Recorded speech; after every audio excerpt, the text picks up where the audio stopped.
Hey everybody, it is that time of the week again. We had a great broadcast with Kirk Montgomery last Friday on our My West Michigan, and it is time for another Facebook photo challenge, and that Facebook photo challenge is going to be the best of Michigan. We want to be able to see the best of Michigan shots.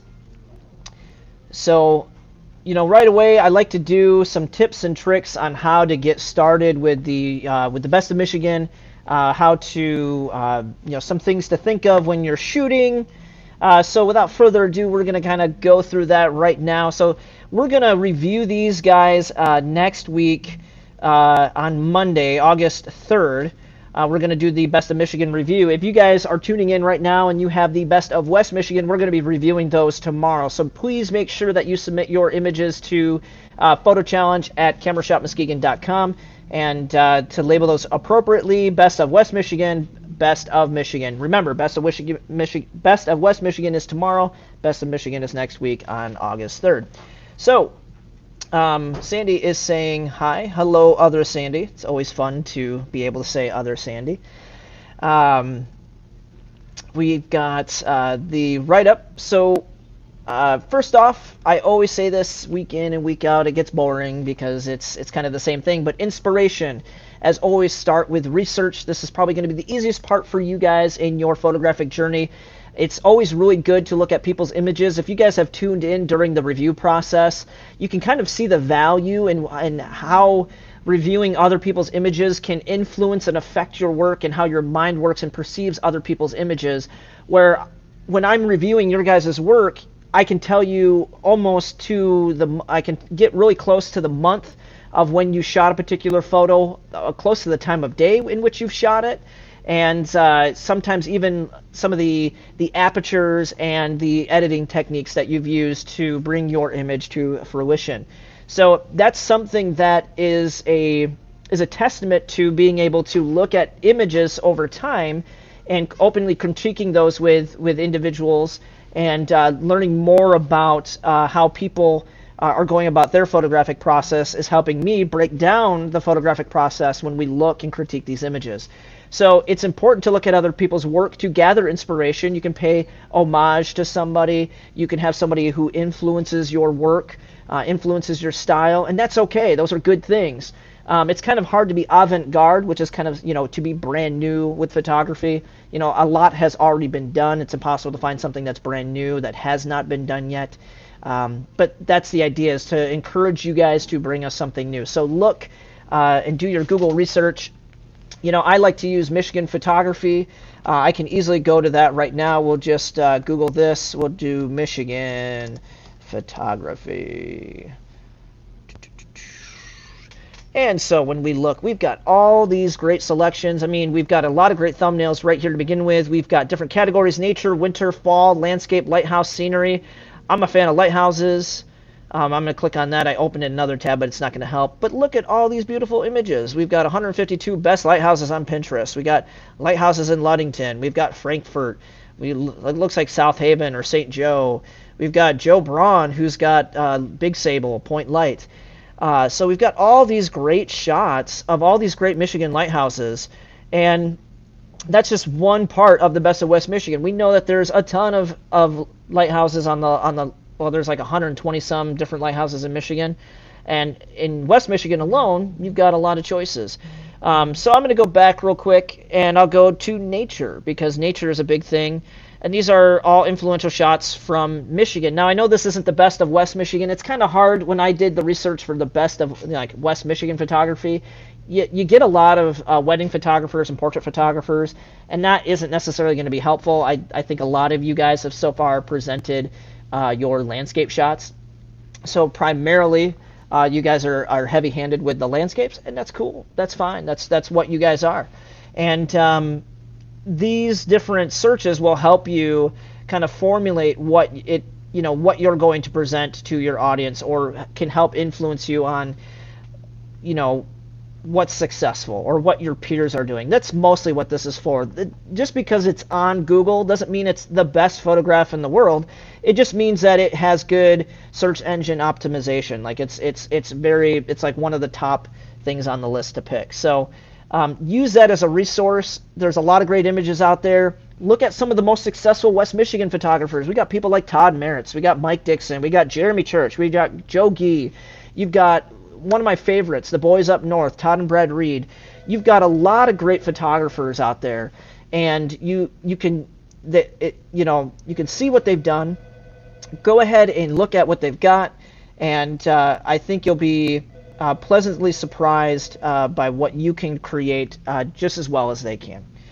So from there, I've kind of added that the most important thing about photography is to tell a story, the ability to touch your viewers' hearts and minds. And that was something that was very profound when I was speaking and interviewing Todd and Brad Reed a couple weeks ago, that Todd had this big emphasis, and so did Brad, talking about how they really try to get the emotion. They try to extract the emotional side out of somebody's soul when they're looking at the image. When they sit down, they want to breathe the emotion into the piece, so that when you look at it, you get that same feeling, and it's reflective in that work, that what they're aiming to try to elicit, that feeling. So the biggest thing is touch the hearts and minds of your viewers. Tell a story. Photography is more than simply tripping the shutter and creating an image. It's about telling a story. So when you are creating your images, make sure to capture the heart and soul, what you're photographing. Tell us a story that best captures the essence of Michigan. And that's what we're trying to do with the best of Michigan, is capture the beauty, capture the essence, capture what you love about it, and have that transcend through the photo to your viewer. Lighting is always key. We talk about that. Photography means painting or drawing with light. So, like Bob Ross on PBS, he's adding in all the light. You're putting the paint onto the canvas. Well, it's our job to let the light and mold and shift the light onto our objects to make them sing. And the best way to do that is when you're shooting landscapes. It's really hard to do that unless you're shooting macro photography, portrait photography, anything that you can really control the lighting on the scene. When we do these grandiose landscapes, you're at the mercy of Mother Nature. So the biggest thing is to remember to look for the quality of the light. The best light for creating memorable photography is found in the magic hour. That is the light just after sunrise and just before sunset. And I would encourage you all to photograph your best of Michigan photos during this time. However, feel free to shoot at any other time because these tips are merely suggestions, and I don't want you to feel like you're hindered or being limited to being able to shoot in the morning and in the evening. Those are just going to be the times when you get the best light. Right now, it is a bright sunny day here in West Michigan. And if you guys have this really bright light, it's what we call hard light. Hard light has those hard, harsh shadows. So if you were to look on your shadow on the ground, it has that pristine cutout line, right? If it's soft light, that would be like an overcast day, and if you were to look on your shadow on the ground, it would be kind of diffused and fuzzy. So there are different times when different lighting is going to be appropriate. Today, right now, at this time, I would love to shoot textures because I'm going to have these really hard shadows that I'm going to get from textures. Like if I go shoot concrete right now, I'm going to have a lot of that jaggedy kind of gritty feeling. Like I'm actually going to feel the grit of the cement, right, of the concrete. That's like what you want. If you're shooting tree bark, you're going to feel the grittiness of the tree bark. And that's what hard light is really good for. So use the light to your advantage. Go and shoot what you want with it because you never know what is going to have the most visual impact on your viewer. So try to shoot in those magic hours because you will see the difference of that light, but make sure that you're able to get an opportunity to shoot at any other time if you feel so inclined. Jason Helmer is saying hello. Hello, Jason. Thank you for tuning in. So the next thing that we have is angles and perspective. Perspective is key in how you present the story of what you're photographing and presenting to your viewer. Perspective is key in creating creative and interesting photographs. Shooting from eye level can create some great images, but try to show the viewer something new. Try something from a higher point of view. Shoot from a low point of view. Most of us are stuck at ground level, so show us something we don't normally get to see. So that is a real good example. Like if you're shooting children, Children are all about, less than 4 feet high. If you get down on their level, adults are always seeing their kids up from here. Get down on their level. Now we're seeing things on their perspective. We're on that like ground level with the kids, and that's something that you can do with your photographs too. Change your perspective. You want to know why aerial photography is so popular at night right now with drones is because you're able to get a new perspective. When you can look up, down from below, and you can create abstract works of art from above, you're presenting us something that most people don't get to see, and that's why it's interesting. That's why it's visually appealing. It's because it's something new and it's fresh and it's different. So try to do that with your angles and perspective. Don't forget about your lines, shape, and detail. Keep your eyes peeled for horizontal, vertical, and curved lines. Lines could lead your viewer into and through an image, a photograph, create and imply movement, and influence your viewer's emotions utilizing lines. Remember the saying, the devil's in the details. So if you come across any implied shapes or details, focus on them, playing with the composition and filling the frame. These elements will influence how your viewer will find their way through the photograph and that you end up creating. So that's going to be one of the big things, is use lines to your advantage. Lines lead people in. If there's a dirt path going down to a barn door, and the barn door is open, the eye naturally wants to follow that path right into and park inside the barn. So use the lines that exist in nature or made by man to help influence how we look at your photograph and to create stronger imagery as a result. Don't forget about abstraction. Try showing us the best of Michigan in a way we've never seen it before, which is through abstraction. The closer you get to something, the more unrecognizable it becomes. We shouldn't be able to recognize what we are seeing immediately, but we should be able to piece it together based on the subtle clues that are provided. So think of like a fire extinguisher, not a fire extinguisher, but a fire hydrant. If we get really close to that fire hydrant, we just look at the basic shapes and curves of that, and we're just kind of focusing on where the water nozzle would go from a fire hose and just a little bit of the shred of the the body of it. You're getting in close enough, we can kind of tell like what it is, but present it in such a way that is interesting and compelling to the viewer. That is something that is always fun to do. Todd and Brad Reed are really good at this with shooting reflections of the water. They just have a knack of being able to find a way to look at the reflections of water from, maybe from a river or fall colors or the sunset against, the ripples on the water, and they just have a way of capturing that to make it look like actual abstract watercolor work, and that can be really fun for your viewer. Color, along with line, shape, and detail, color plays a powerful role in the human psyche. Draw us into your images using contrasting colors, bright colors, or no color at all, which would be black and white photography. Check out Basic Color Theory. There's a link here that is on the write-up on WZZM's My West Michigan on color theory. Understanding basic color theory will help you to create more compelling work. So if you want to, you can easily Google color theory. And really that's what that is going to talk about is, your primary colors, your secondary colors, and your tertiary colors. And it's really going to talk about the important influences are going to be analogous colors and I can't think of the other word now. Analogous colors and oh boy, can't believe I'm having a brain fart here. Complementary colors. There we go. Complementary. I was going to say contrasting. But when we look at, I clicked on the link so you can kind of see complementary colors are the ones that are across from each other in the color wheel. So if we have, like if you guys have ever seen a red balloon against a green background, that's because those are complementary colors. They're contrasting each other. The red is vibrating against the green, yellow against violet, orange against blue. And those are just something that you can really take to bat with the tertiary colors as well, because there are different varying degrees of those colors. So just be mindful of that. Analogous colors are the colors next to each other in the color wheel. Orange and yellow are very close to each other. Red, orange to yellow, those would be analogous. Yellow to green to blue. So it's just kind of following the wheel in one direction or another are analogous colors. And different colors give you different moods. So be mindful of that. Kirk Montgomery is here. Kirk, welcome. Appreciate you joining in. So 8.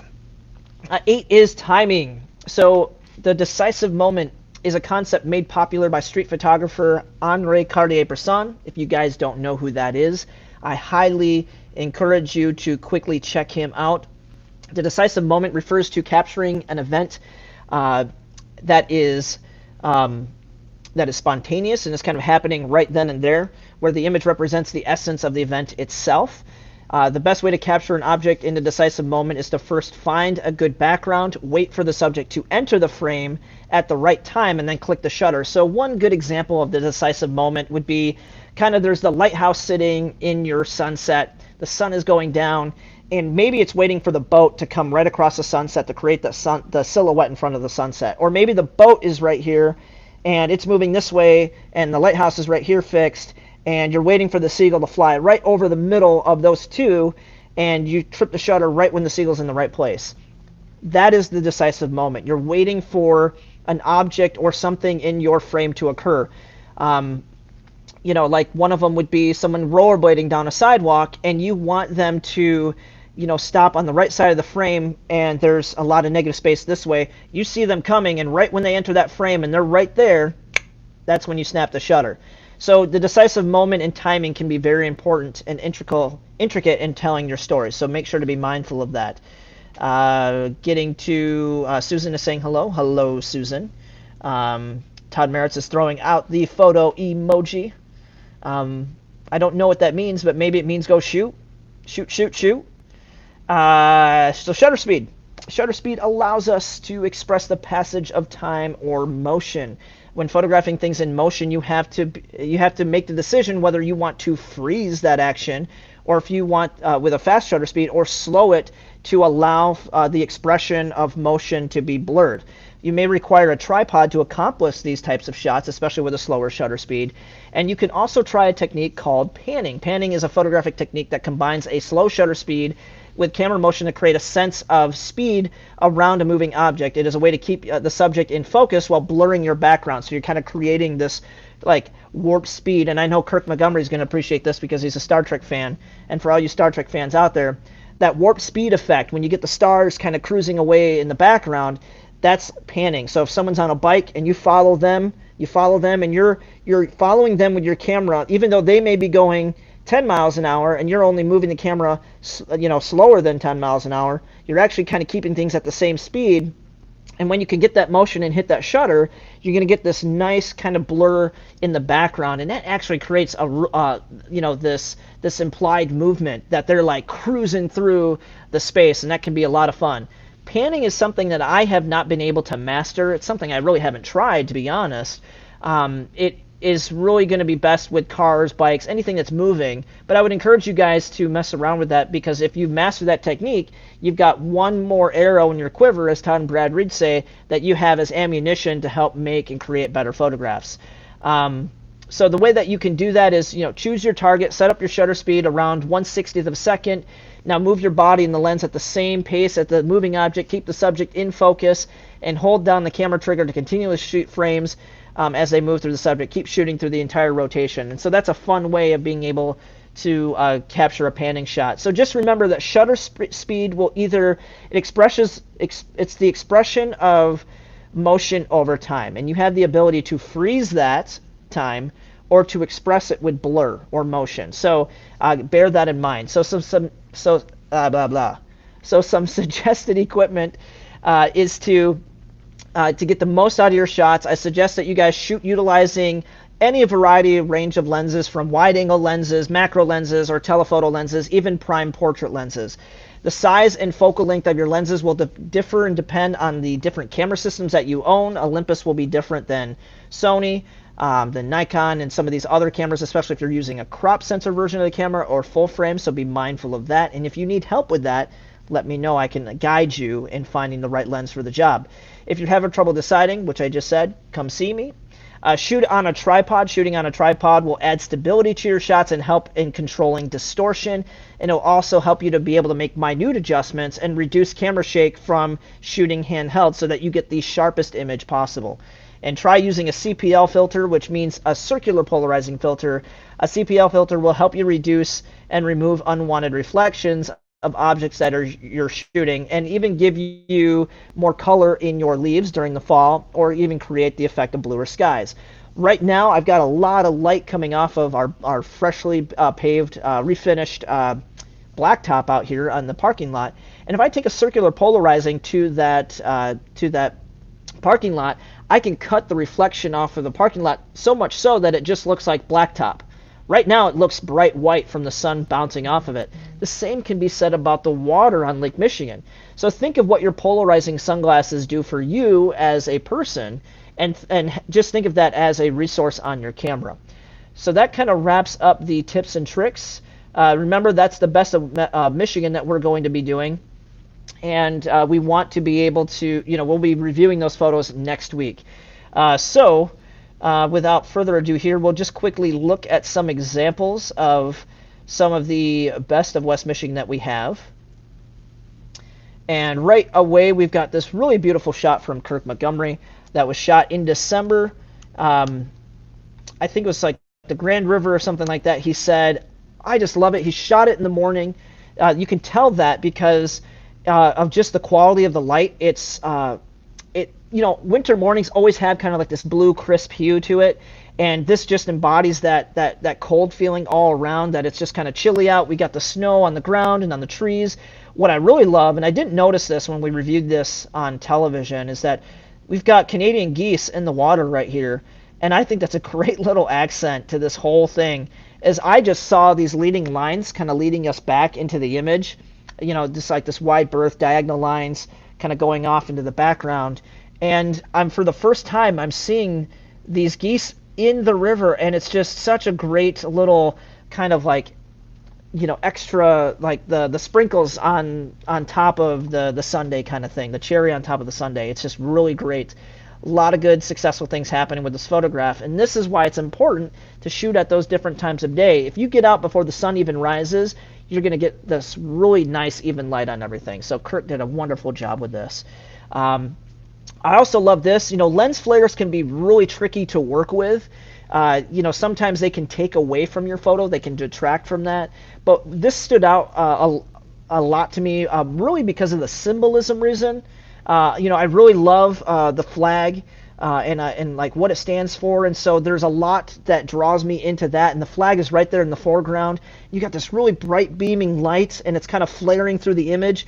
So we lose a lot of the detail of what's happening in the background. Like this looks like it could be a cemetery, and even though that's important, it's one of those things where the emphasis is kind of on the flag for me, with the sun and then kind of like this barn in the background. But I just love how it just really, it gives me a warm feeling. And this could easily be a sunrise. I think it's a sunrise because there's dew on the ground.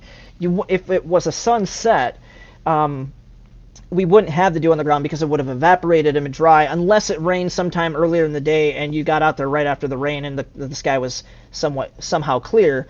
But I really think this is an early morning shot. He's facing east here, and we've got all that dew on the ground that's kind of glinting in the light. Nice texture here. The focus is strong on the flag because you can see the weave in the fabric. But I just like the elements. We got the barn here, the headstone here in silhouette, and just that nice bright sun kind of flaring out, and the flag in the foreground. And another kind of, this is very similar to his river photo. We've got these these receding lines in the background. It's kind of the same thing. These leading lines from the buildings, these implied diagonal lines, are leading us straight into the background. And I love that there's a lot going on. We've got this kind of layer in the foreground of the garden in front of the Capitol, and there's just a lot of color, and it kind of leads us right back into the image. So we're receding back into the image like we're walking through the image. And the thing I like about this, it would be nice to see what it would be like earlier in the day when we're getting a lot of that reflective light coming into not the foyer, but kind of this little area where the garden is. But I really love the color palette. We've got these nice magentas, these nice warm oranges here. Even though they're in shadow, I kind of bounce them off of what's happening here. The blues and the shadows here, and just kind of the overall color of the image is very bright and very successful. Let's see what you guys are saying here. He's saying Memorial Day in the cemetery at Dimondale, and that's very important because you know, it's Memorial Day, so that's why there's more significance with the flag. You know, the emphasis on the flag is, you know, Memorial Day, Veterans Day, or you know, those holidays that we remember our veterans.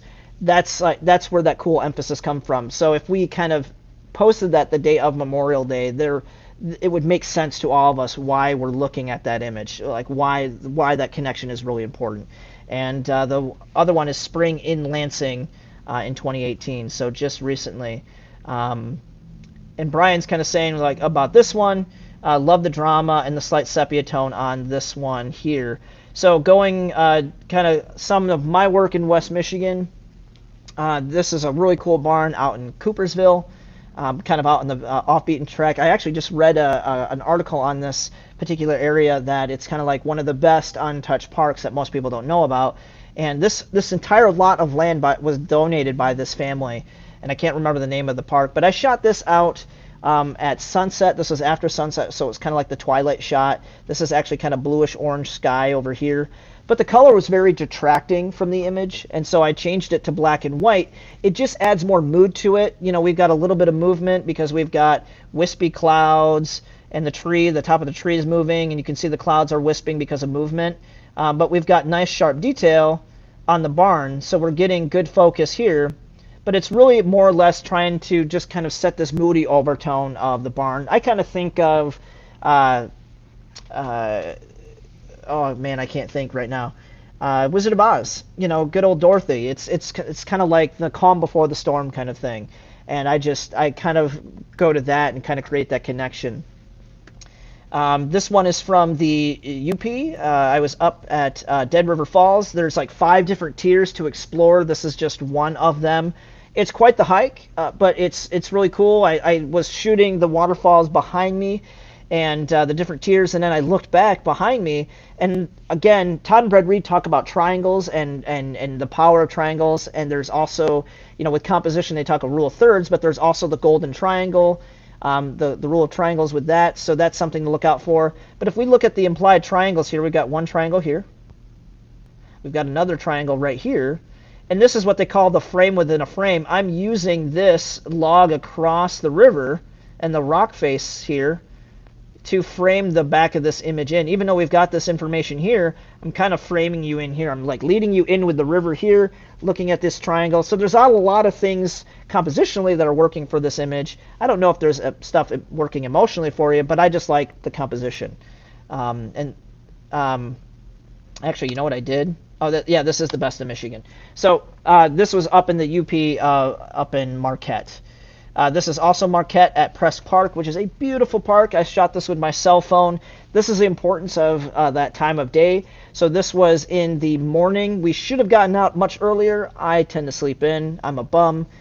So, you know, my buddy Tim wanted to be out there before the sun rose. We got there after the sun rose, but we still got this great light. This is what they call side lighting, coming in from the east, really lighting up the canopies of these trees, putting a lot of, you know, we got this little flare off the water, but there's this emphasis kind of light kind of hitting the park bench. And you got to ask yourself the question, would this image be as successful if that park bench was in shadow and the light was falling elsewhere? I think because it's in light, there's just a little bit more emphasis. And then we've got those leading lines. We've got the trail that's kind of leading you back and around the bend back here. And that's something, again, that leading lines can be powerful utilizing. We talked about abstraction, and this is something, again, being influenced by Todd and Brad Reed and their work in a lot of their books. This is a shot that I took in Grand Haven, zooming in with a zoom lens. I think it was my 70-200 on my A7R2, and just zooming in on the water on a beautiful sunset. You know, I printed this on metallic paper to kind of really give it that real water feel. And I just love the specular highlights coming off of the water, the blues mixed in with the reds. I think it's just a lot of fun. I mean, you can really get into the image and have fun, just like even right here, it reminds me of like molten lava or liquid metal. So have fun with your photography. This is something with, again, a longer exposure, kind of expressing time and time of day. The moon is rising. I really shot this with the intent of capturing the Milky Way, which is behind here. You can kind of see it right here. But this is one of my favorite shots, Best of Michigan, because it was something I submitted for a contest and won an award on. And that's why it was something that I wanted to present as well, because it's one of my more successful images, that we've got the night sky with the clouds and the moon is actually lighting our subject. Another thing, the poppy field here in Fenville is very popular. It's kind of, how do you best present that? Do you show just one poppy? Do you show the whole field? It's good to be able to kind of show people the huge vastness of everything. I took a lot of shots, but this was one of my favorites because I wanted to kind of concentrate on the rule of thirds. So I've got the one poppy lined up on the right third over here, and I've got all this space here, which I'm filling with the bottom third with kind of this row of poppy seed, not poppy seeds, but poppy flowers. You can kind of see that these are in focus too. They're in the same plane as this one poppy. So I'm kind of trying to put this emphasis on the bottom third and this right third where this poppy is intersecting, and you've got this negative space out here that's in existence, and it's just that blurred depth of field. And just one of my favorite shots of Best of Michigan. This is something I took recently within the last couple weeks. Went up to Little Sable. Went up to Frankfort, Michigan to capture the comet, and wasn't really happy with my comet photos, but I did take a photo that I'm actually kind of proud of shooting up there. I've shot the Milky Way over Point Betsy, but I really just like the color palette. It's a really bold color palette, so there's like those deep navies and indigos, and then you got this little hint of the burgundies and the bittersweet red. I think in terms of a Crayola crayon box or a Crayola marker box, and if you were to take the bold markers from my Crayola marker box, you're going to find those colors. You're going to find this navy blue. You're going to find that burgundy. You're going to find this bittersweet red. And those are the colors that I'm really looking and gravitating towards with this. So it's one of my newfound fun shots that I took. This was near Dead River Falls. This is Rainy Falls in the UP. And again, it's kind of using leading lines. We've got this log leading us into the image here, another one leading us this way, right here with that. But then we've got the river itself to kind of lead us back into the image. So even though the river is flowing towards us, and we've got this nice milky flow coming out this way, you also want to recede back into the image because you're like, hey, I wonder what's around the bend of the river there. And that was a terrible play on Pocahontas just around the river bend, right? Another one from Marquette, Michigan. Again, kind of leading lines. You've got this river that's kind of leading you back to the train trestle here, and just beautiful color. It's more about the color and the atmosphere of the image.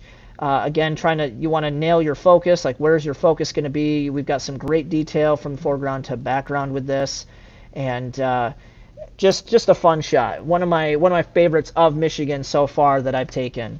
One of my other favorite places is Empire Bluffs. I really just love the color. This would be a good example of analogous colors because there aren't complementary colors. There's no red versus green. There's no violet versus yellow. This is, green is close to, all these colors in here are analogous. We've got orange to yellow to green to these darker greens to the blues, the light blues. So they're all, analogous colors can have the effect of having like a calming feeling. And if you look at this, it might feel really calm. We got this nice wind blowing, and I'm freezing the wind blowing on the tree. Oops. And that's kind of nice because you're implying the movement of the wind moving this way, but we're freezing the scene. Just one of my favorite places.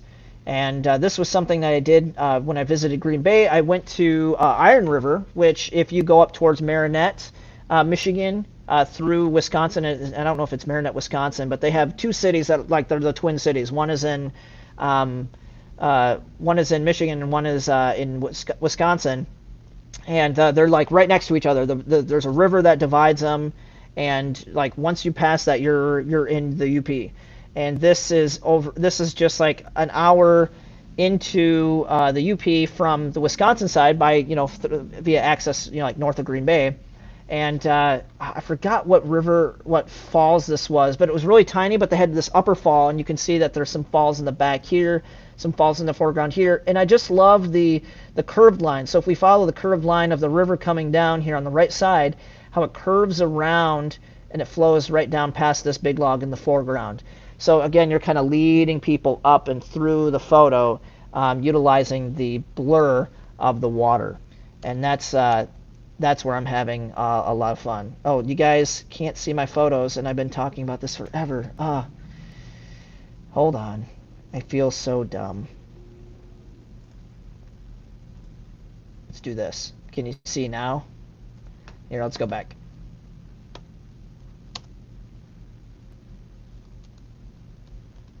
There we go.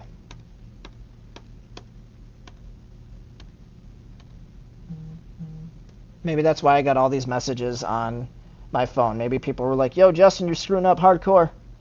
Yep, Brian Essler. Can't see your photos, man. Need to pay attention. So I'll quickly go through these guys. I think you can see them now.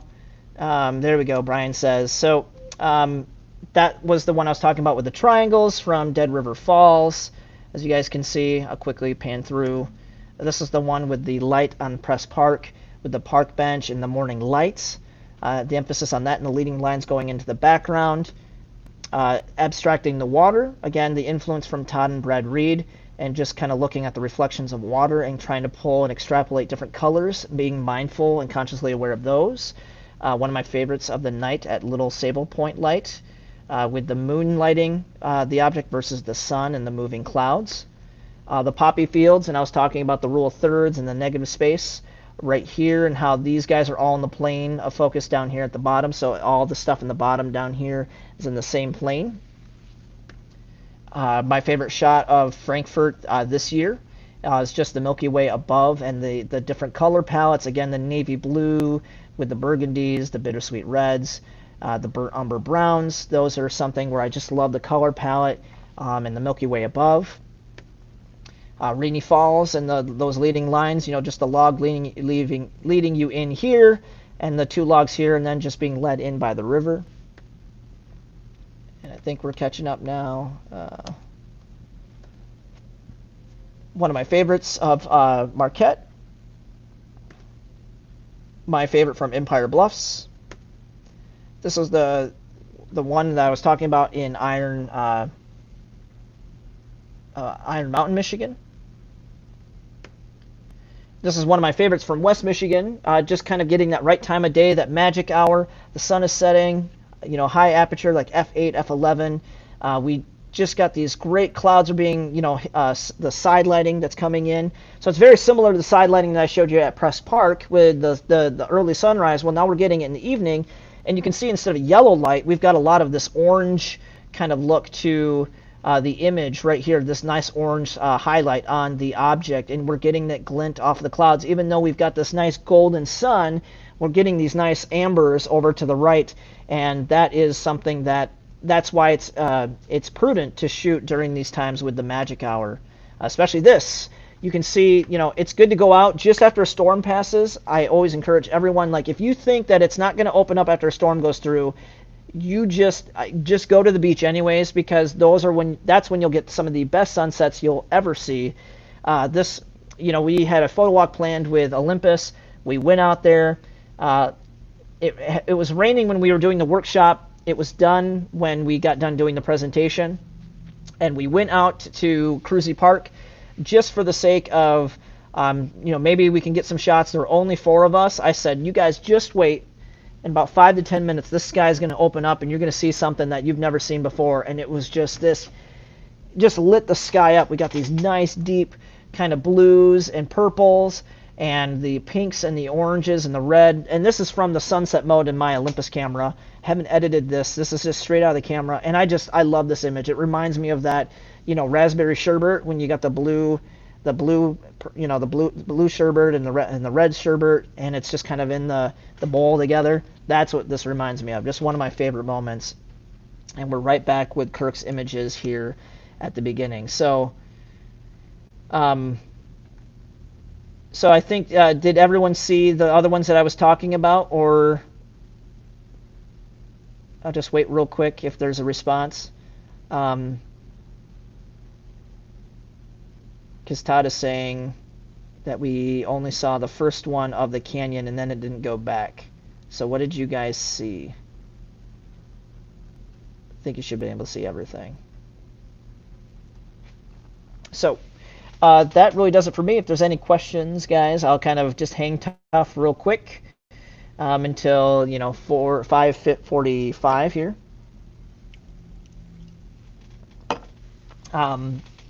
We are going to continue this. I know right now we've partnered with Kirk Montgomery in My West Michigan to do this.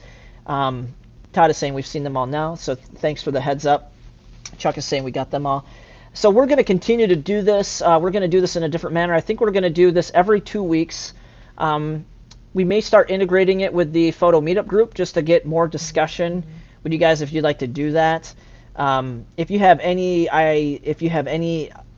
advice for me on how to, like, hey, how can we do this better? Feel free to send me a message or stop in the store, or just leave a comment in the post below. I'm happy to kind of like build this out for you guys. I hope it's fun. I hope you guys are enjoying the challenges. It's something that when we get a chance to review the images, I really love going through your guys' images and trying to dissect them with what shutter speed you're using, what aperture you might be using, what time of year you shot it, what time of day. Those are always things that I love kind of guessing with.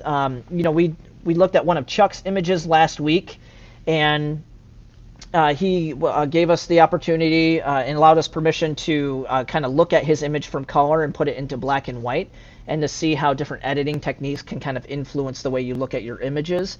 So it's just a fun time to be able to just kind of recap on what you guys have done with the assignment that has been presented. And I hope you guys are finding these challenges useful, and that being able to look at other people's images has been fruitful as well. So with that being said, I appreciate you guys tuning in. I'm going to tune out for the night. Be back tomorrow around this time, around 5 o'clock. We're going to recap your best of West Michigan photos. If you haven't submitted those, please do that tonight so that we can get those all downloaded and uploaded tomorrow right on time, so that we can get to crack-a-lackin' with critique. So I appreciate it, you guys. Have a good night. Thanks for everything. In the meantime, take care, stay safe, and always remember to be creative. Cheers.